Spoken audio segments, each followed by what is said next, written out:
Eu hoje trago uma reflexão para vocês, né? Mas é com muito temor também.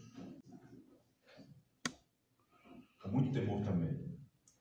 Eu peço muito que Deus nos ajude, nos ilumine, não só no encontro do texto bíblico, né? Mas além do texto bíblico, que a gente possa encontrar a palavra de Deus como pessoa de Jesus Cristo quando nós lemos o texto bíblico.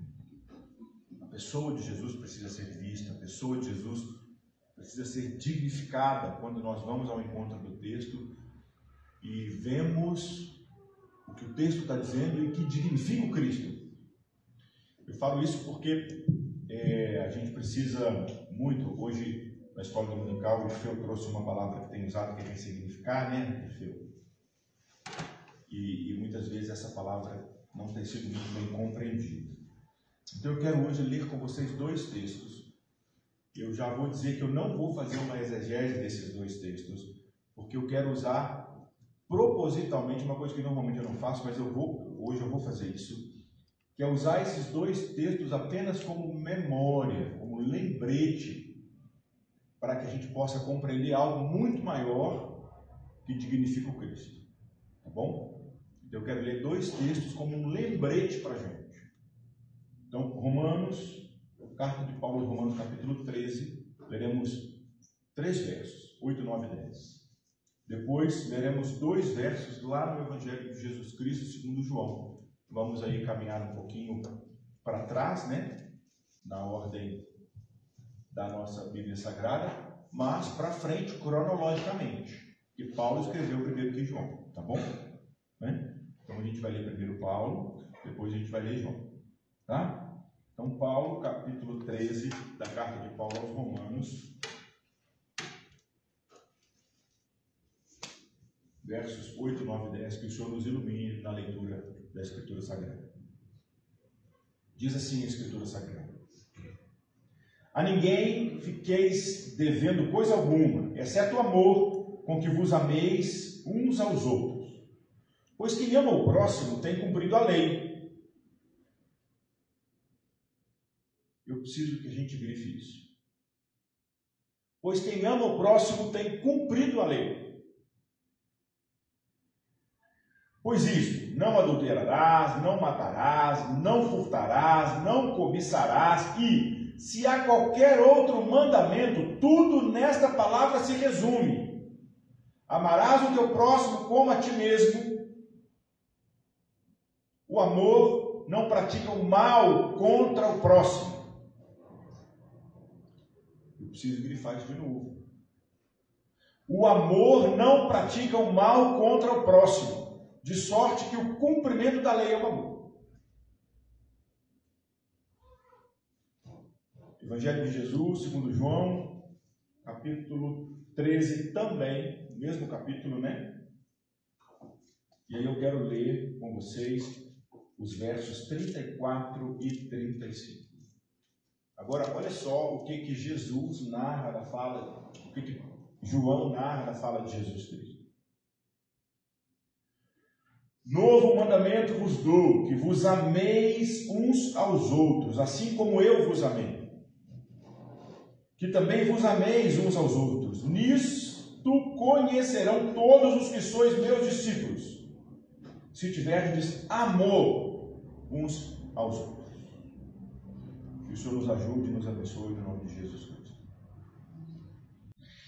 Eu quero hoje aqui, de maneira objetiva, eu preciso pensar com vocês uma construção, de novo a palavra, né, de ressignificação, de como na história dos judeus a proposta de abandonar existir como discípulo de Moisés e acolher o existir como discípulo de Jesus foi um desafio imenso no primeiro século. Você abandonar a lei, que é dura, fria, exigente, mortal, atroz, injusta, porque alguém cumpriu essa lei no seu lugar. A gente está num período maravilhoso, né, de morte e ressurreição, último domingo de Páscoa. A memória é essa, do cumprimento representativo de tudo aquilo que a lei exigia, que o salário do pecado era o quê? Morte, mas o dom gratuito de Deus é vida. E aí, eu tenho então alguém que cumpre aquilo que o salário do pecado de toda a humanidade exigiu, morre, ressurge, é assunto aos céus, o domingo da memória de hoje, e vem ao nosso encontro na figura do Espírito para morar com a gente. E domingo que vem a gente vai celebrar isso. Então, eu tenho essa lei agora nova, que Paulo, olha só, gente, antes dos evangelhos serem escritos, Paulo já resumiu. Porque Paulo tinha memória daquilo que Jesus tinha dito. Paulo teve um encontro místico imenso, maravilhoso, e ele nesse encontro místico entendeu esse amor. Os sinóticos, né, e eu gosto de falar isso, né, porque sinóticos, né? Como você se colocasse os três textos, Mateus, Marcos e Lucas, um do ladinho do outro, você vai ter praticamente a mesma ordem dos acontecimentos ali. Os evangelhos sinóticos são muito parecidos. Mateus e Lucas tiveram Marcos e Paulo, inclusive, como base, né? Mateus e Lucas estão mais ou menos no mesmo momento. Mas em Mateus, Marcos e Lucas, o resumo da lei é amar a Deus sobre todas as coisas, com toda a sua força, com todo o seu entendimento, né? E amar o próximo como a ti mesmo. E João, décadas depois, amplia isso e nem cita, no texto que a gente leu no capítulo 13 de João, ele nem cita amar a Deus sobre todas as coisas, porque um monte de gente mata no nome de Deus. Um monte de gente mata dizendo que eu amo a Deus sobre todas as coisas, tem que matar o outro, que não obedece àquele Deus do jeito que ele entende. E aí João vai dizer, já com uma experiência de décadas na igreja, ame o outro. João vai dizer isso que Jesus disse, né? Ame o outro como eu amei vocês. É esse o resumo da lei. O desenvolvimento dessa lei é amar o próximo da mesma maneira que Jesus amou a gente. Da mesma maneira que Jesus continua amando a gente. Da mesma maneira que Jesus nos acolhe. Da mesma maneira que Jesus nos auxilia. Isso é importante demais para nós. Bom, por que eu estou dizendo isso, né? Porque na última quarta-feira, no dia 17/5, completou aí aniversário. Porque lá no dia 17 de maio de 1990, graças a Deus, a OMS retira do seu código de classificações a homossexualidade como doença. Olha que coisa maravilhosa. A Organização Mundial de Saúde entende, lá no ano 90, depois de muitos anos de luta, que ser um LGBT não é ser doente. É natural, é normal, está dentro da norma e está dentro da naturalidade. Por que eu estou falando isso? Porque todo dia 17 de maio tem o que a gente chama de Dia Internacional contra a LGBTfobia. E eu pergunto assim, por que isso está aqui no púlpito da gente? Por que esse tema está aqui? Né? É um dia, na última quarta-feira, que traz a memória que ações precisam ser promovidas contra preconceitos, contra discriminação, na busca do respeito dessa comunidade na nossa sociedade, independentemente de orientações de sexualidade ou de identidade de gênero. Preciso respeitar as pessoas. E eu acabei de ler que o resumo de toda a lei é o amor. Eu acabei de ler que o amor não faz mal a ninguém. A ninguém. A ninguém. Então, isso é muito significativo. Só nos entendermos como discípulos de Jesus já deveria ser suficiente para que não houvesse entre nós nenhum tipo de preconceito. Só isso basta. Se eu sou discípulo de Jesus, eu preciso entender que não deveria haver entre nós nenhum tipo de violência, nenhum tipo de separação. Só como discípulo de Jesus já deveria ser suficiente. Não precisaria de mais nada. qualquer outro texto que falaria sobre a questão, e a gente tem textos que falam, eu vou usar 3 hoje,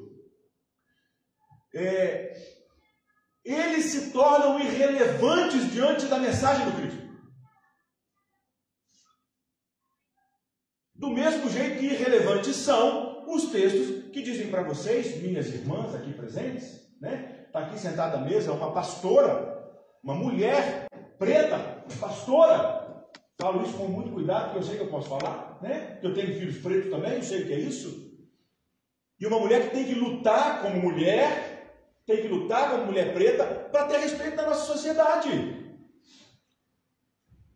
A gente tem textos absurdos, que olham para a reverenda Cleusa, para a Bebel, para a Alzira, para a Dorinha, para a Martinha, para a Denise, para a Janine, meu Deus, eu vou lembrar de todo mundo aqui, para a Sônia,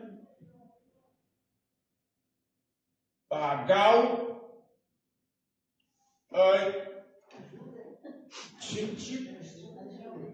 Gil. Para todas vocês. E dizem que vocês têm que ficar calados na igreja. Textos bíblicos. Que diante do Cristo, que coloca uma mulher para aprender aos pés dele, isso é irrelevante. Tem textos que dizem que vocês precisam se submeter ao desejo de um homem. Meu Deus, diante do ensinamento de Jesus, esses textos são irrelevantes. Porque eu consigo ler esses textos, pegando a pessoa de Jesus, e interpretar que esses textos são injustos, que esses textos estavam presos dentro de uma sociedade que ali, naquele momento, era assim, que a ética desses textos era exatamente tirar vocês do lugar de propriedade que ocupavam lá e terem dignidade naquele momento,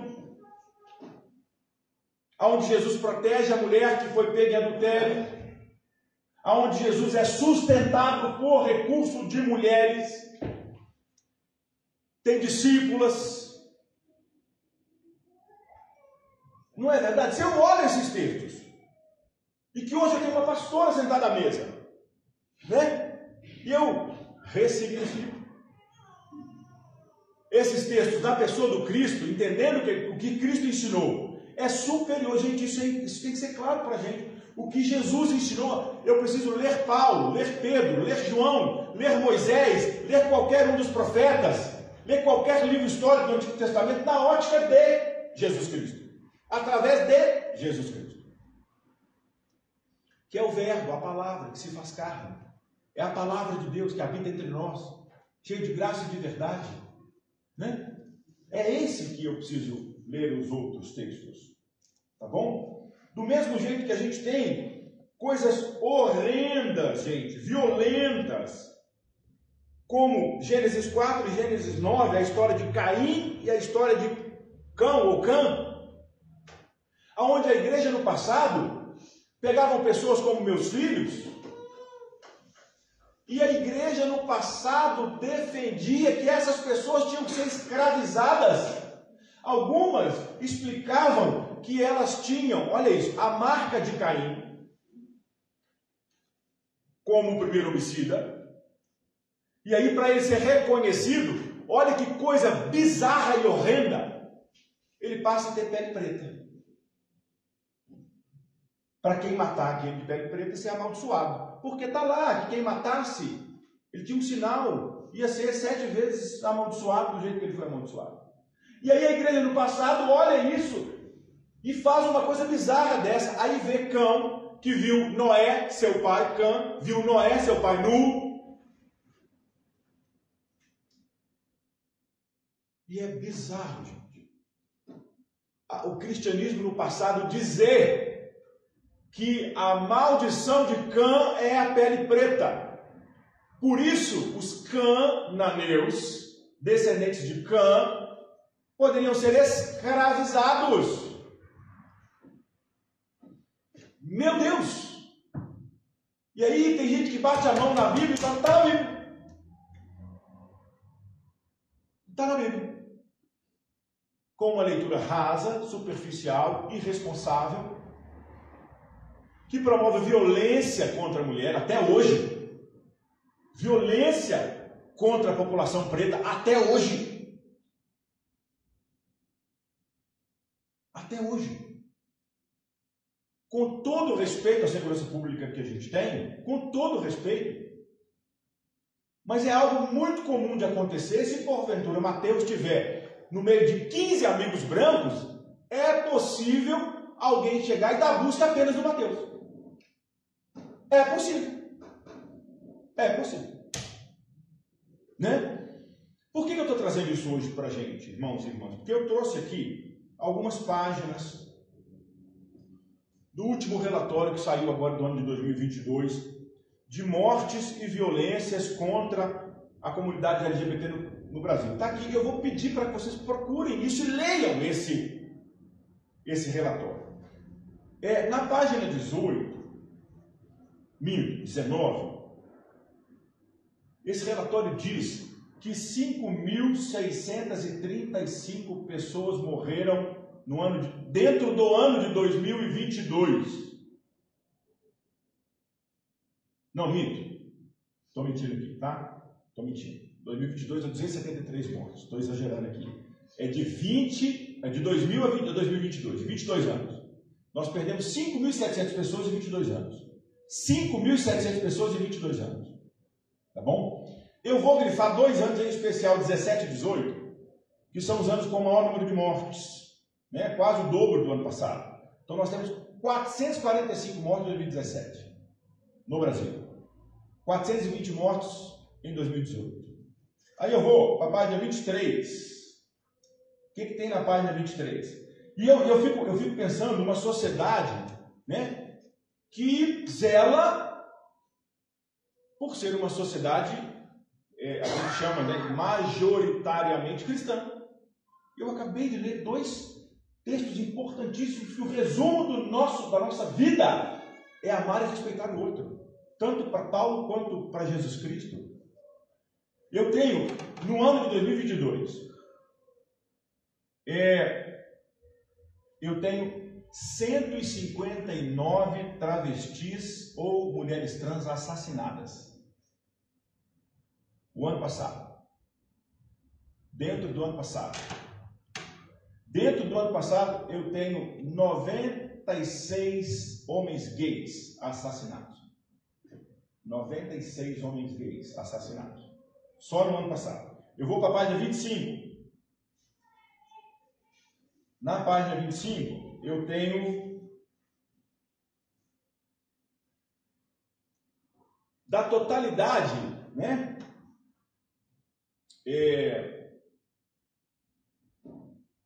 Do número de mortes, eu só tenho 15 mortes que são de outras maneiras. As outras mortes foram assassinatos e suicídios.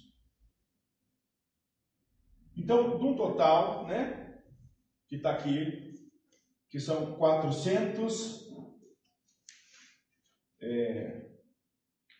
273 pessoas mortas, né? 15 foram de outras naturezas. O restante, assassinatos e suicídios. Tá bom? Eu tenho, na página 38, deixa aí, depois eu pego. Obrigado. Na página 38, eu tenho a causa mortes. 74 por arma de fogo. 48 por esfaqueamento.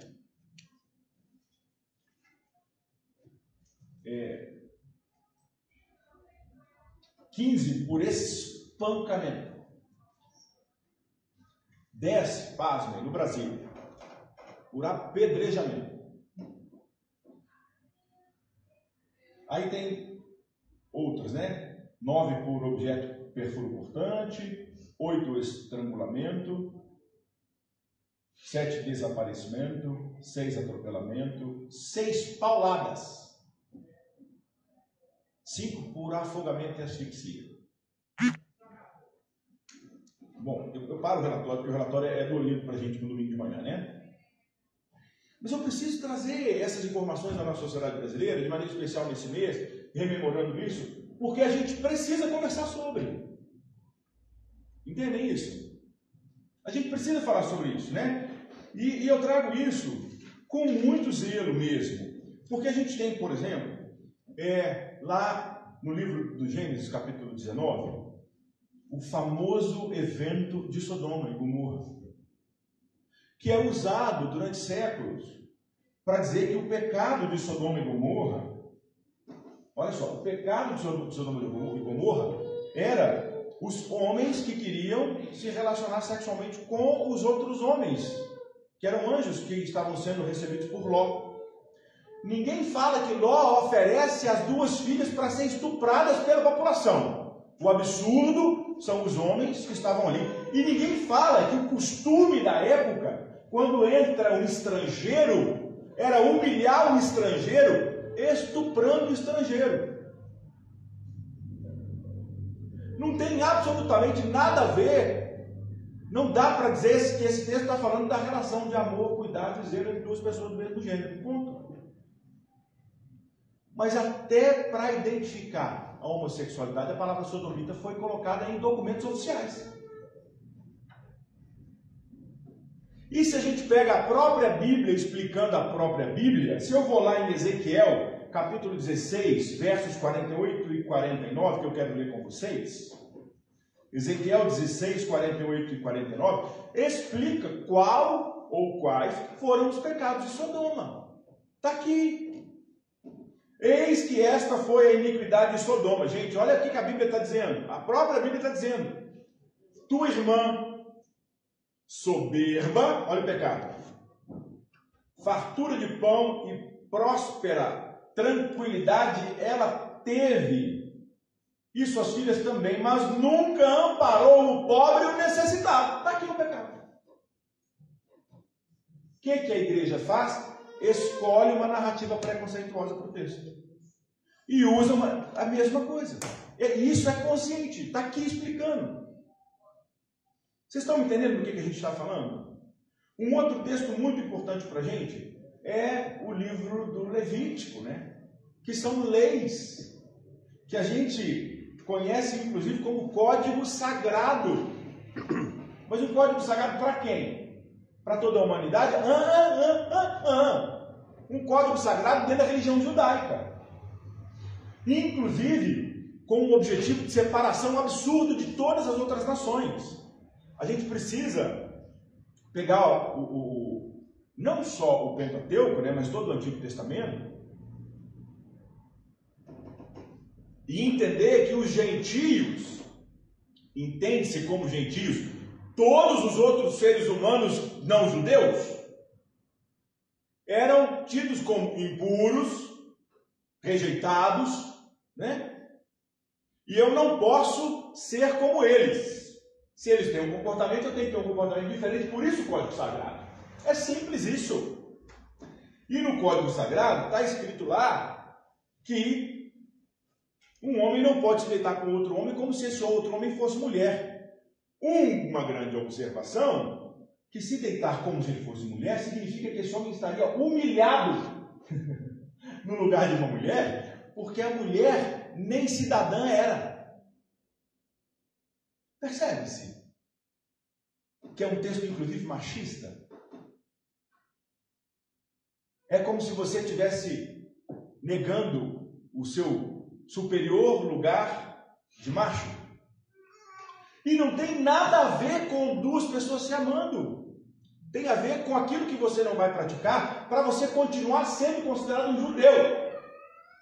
E eu preciso trazer aqui à memória que em Jesus, o que Jesus faz com todos os outros povos não judeus, pessoal? Inclusive nós que estamos aqui, não judeu, tem judeu aqui porque eu não sou. Né? Tem algum judeu? Não, né? Que eu saiba? Acho que não, né? O que Jesus faz? Nos acolhe na nova e eterna aliança pelo sangue dele. Agora todo mundo é um povo só. Meu Deus! Não tem mais esse código de pureza sobre o outro. E a gente insiste em ler isso de forma rasa, literal e superficial, sem estudar o texto. E o último que eu encerro hoje, que para a gente é importante, né? É claro que eu preciso ir visitar, talvez o texto mais usado do Novo Testamento, que é o primeiro capítulo da carta de Paulo aos Romanos, que fala sobre o uso natural, homem e mulher deixando o uso natural. Meu Deus, a palavra que Paulo usa é a palavra physis, da palavra natural. E essa palavra physis, ele usa, escrevendo aos Gálatas, capítulo 2, dizendo a mesma palavra para falar que eles eram judeus por natureza. Então, a palavra natural aqui para Paulo é guardar os preceitos daquilo que naturalmente um judeu faz. Mesma coisa lá de Levítico. Ele vai dizer, lá no capítulo 2 da carta de Paulo aos Romanos, que tem gentios por natureza, olha que coisa interessante, que fazem naturalmente, a palavra physis, as coisas da lei. O que ele está querendo dizer com isso, gente? Olha que coisa interessante. Que tem gente que naturalmente age como judeu, mesmo não sendo judeu. O que Paulo está dizendo, como uma sociedade deve ser formada, ou como os seres humanos devem amar, o que Paulo está dizendo é como, naquele primeiro século, um judeu agia, e como alguns gentios poderiam agir naturalmente como se eles fossem judeus. É só isso que Paulo está dizendo. Símbolo do seu povo. Eu estou dizendo então que Deus está sendo antinatural, do mesmo jeito que Paulo escreveu a antinaturalidade? Porque é a mesma palavra. Deus agora acolhe naturalmente, palavra physis. Paulo escreve isso no mesmo livro, no mesmo tratado, que agora os gentios são tratados naturalmente como filhos e filhas de Deus, na nova aliança em Jesus Cristo. Por que eu estou dizendo isso, irmãos e irmãs? Porque, primeiro, nós não fomos chamados para viver como judeu. Pronto. Segundo, a gente precisa estudar mais. Tá bom? A gente precisa estudar mais. Então, hoje eu faço um chamado a gente estudar a Bíblia Sagrada para que a gente tenha menos preconceito. Para que a gente acolha quem precisa ser acolhido, para que a gente ame todas as pessoas. Para que a gente não faça acepção de pessoas, porque Deus não faz. Deus não faz.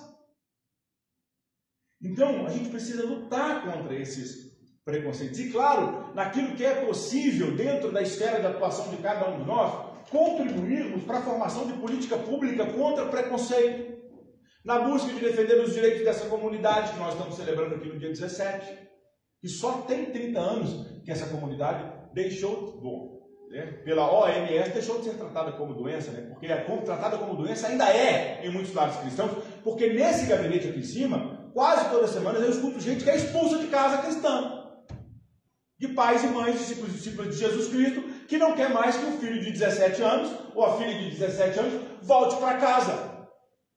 E bota a pessoa na rua, pelo jeito da pessoa amar. Não é bizarro isso? É bizarro isso para mim, gente. É bizarro isso para mim. Eu sei, eu defendi durante décadas preconceito.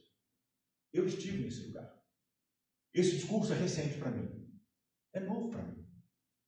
Mas eu agradeço muito a Deus pelo privilégio de encontrar gente que estuda de fato, com responsabilidade, a Bíblia Sagrada. E eu consegui encontrar essas pessoas que me ajudam, e esse discurso ecoa dezenas delas, se não centenas. Então não é um discurso do que eu acho, é um discurso de responsabilidade para com a Escritura Sagrada, para que a gente possa de fato viver como discípulo de Jesus Cristo e combater violências que eu passei mal lendo esse relatório. No Brasil, a gente mata mais comunidade LGBT do que em países muçulmanos. Um país majoritariamente cristão mata mais comunidade LGBT do que em países muçulmanos. Essa é a nossa realidade brasileira. E eu preciso que a gente lute pela vida, pelo amor. Porque esse é o mandamento que é dado para a gente. Eu preciso que a gente combata a impunidade. Eu preciso que a gente lute para denunciar, para que a gente não aceite, para que a gente não vá nas piadinhas, nem piadinhas que diminuam a mulher, nem piadinhas que diminuam pessoas pretas, nem piadinhas que diminuam nenhuma outra pessoa de um outro país, como nós temos culturalmente, né? Fazemos isso com os portugueses, por exemplo. Que a gente não aceite esse tipo de coisa, porque ninguém é inferior a ninguém.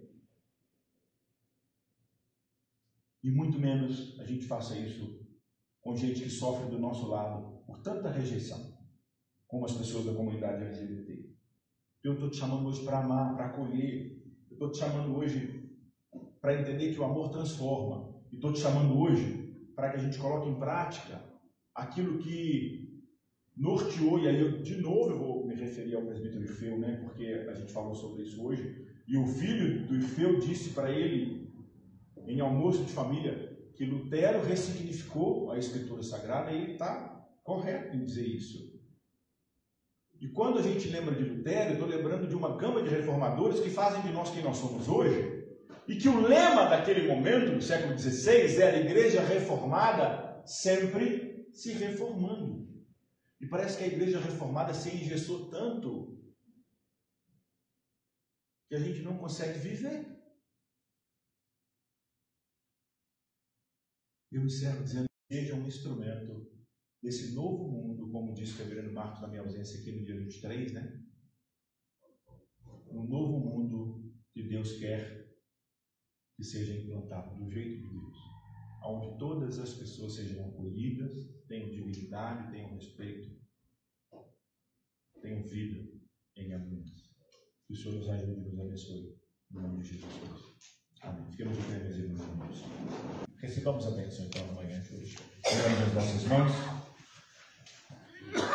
Que a graça do nosso Senhor Jesus Cristo, o amor de Deus, o nosso Pai, consolo e comunhão do Santo Espírito sejam sobre a sua vida, minha irmã, sobre a sua vida, meu irmão, sobre cada família aqui representada, sobre a nossa comunidade de fé e sobre toda a humanidade tão carente e necessitada de Deus. Amém.